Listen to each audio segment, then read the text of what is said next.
kamu rajin, ibu akan selalu mendoakan kamu agar kamu jadi orang yang sukses, selalu juara, agar kamu kalau misalnya ikut apa aja bisa berprestasi.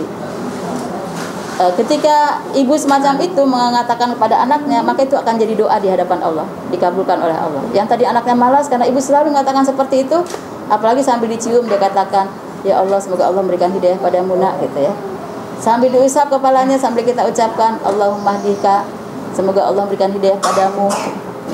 Pada saat itulah maka ucapan ibu akan selalu didengar oleh Allah. Ada satu kisah yang mungkin sudah lama kita dengar ya. Seorang ibu yang ketika memanggil anaknya sedang sholat tidak dijawab ya. Kisahnya Juraij. Karena seorang ibu ini dalam kondisi lahnya memanggil anaknya tidak dijawab, maka pada saat itu dia emosi. Walaupun tidak dalam bentuk doa. Doa kan mungkin ada mengucapkan alhamdulillahnya dulu ya, ada baca salawatnya dulu. Ini nggak pakai urutan doa semacam itu, cuma dia mengeluh saja. Ya Allah, anak saya kurang ajar benar ya. Saya datang kemari capek-capek dipanggil-panggil nggak dijawab, padahal saya tahu anak saya itu ada di masjid, ada di musolanya gitu, karena dia rajin ibadah.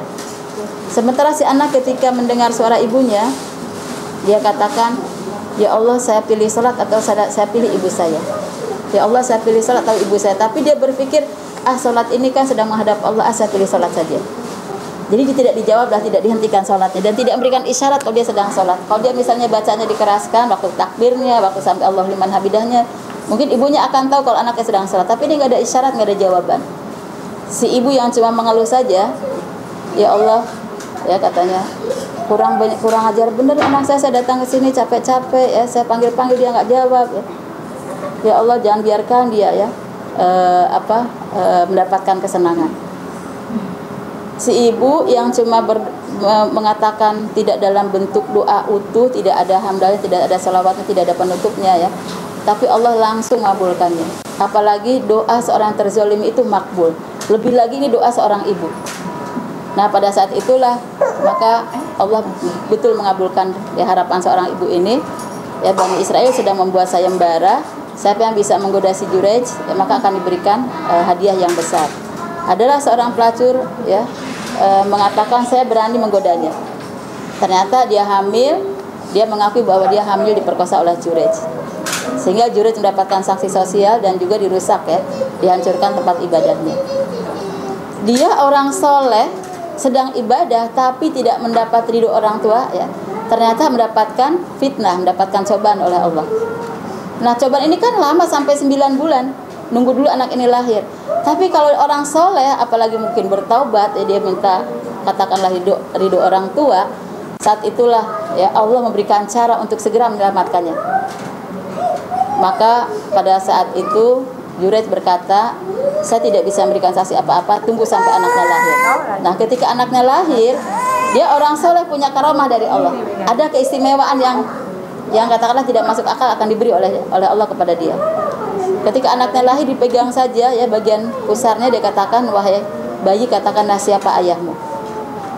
Kalau orang soleh meminta seperti itu, bisa jadi ada karomah langsung si anak itu bicara.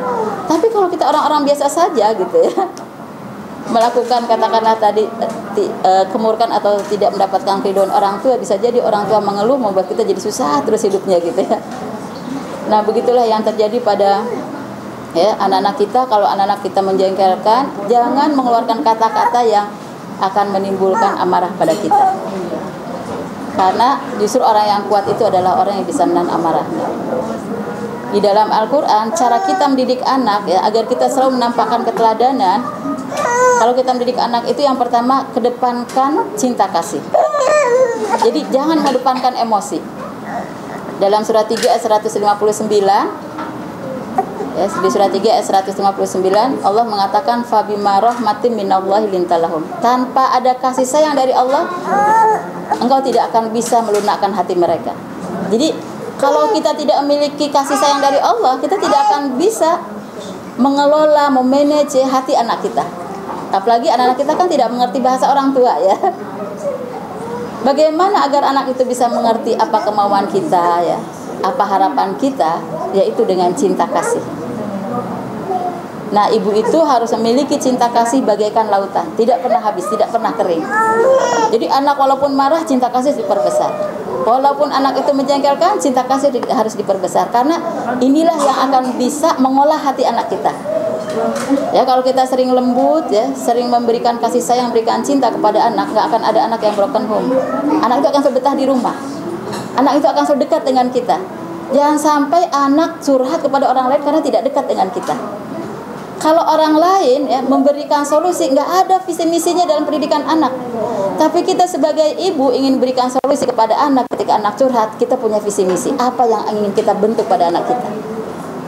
Jadi dalam kondisi apapun, kalau kita berhadapan dengan anak, cinta yang harus kita perbesar.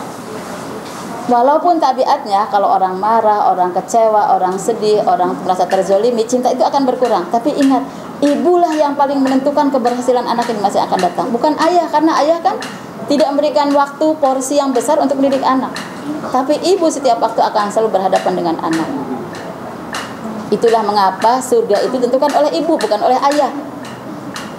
Karena ibu yang harus banyak berkorban, harus banyak berjuang. Jadi kita rela katakanlah berkorban mendampingi anak dari semenjak kecil sampai mereka dewasa. Tadi kalau Ibu Nadia mengatakan saya sampai akhirnya harus keluar dari pekerjaan gitu ya, karena ingin mendidik anak. Karena kita merasa kita tuh mendidik anak punya visi misi. Kita nggak seperti ibu-ibu yang lain. Katakanlah orang-orang yang tidak punya pemikiran tentang anak bagus. Kan banyak ya anak yang belum lahir sudah digugurkan ya, anak yang lahir ditinggalkan gitu ya. Anak yang misalnya sudah besar disia-siakan, banyak yang seperti itu. Tapi kita punya visi misi terhadap anak.